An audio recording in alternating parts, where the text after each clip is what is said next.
أنتم إذ ظلمتم বানানা কেমনে কম লাগবো হামজা ওয়া উজিবাত দাওয়াতুকুমা উজিবাত হুজুর জির মধ্যে টান হইব উজিবাত দাওয়াতুকুমা উজিবাত দাওয়াতুকুমা হামজা পেশ উ হামজা পেশ উ জিম ইয়াজের জি জিম ইয়াজের জি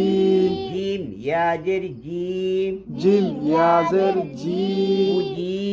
উজি এল জবর বাদ বা দাল জবর বাদ অনেক তা কইতা অনেক জজমুলা তারপরে যে দেওয়া দালের উপরে যে তার জি যুক্ত থাকি নাইছে জি অনেক তো এই বাগিয়া দালের বেরালবো গড়িয়া উজিবাত একটা শব্দ আছে আর দাওয়াতুকুমা আর একটা শব্দ আছে অনেক দুই শব্দ একগাম করে রয়েছে দুই শব্দ একদম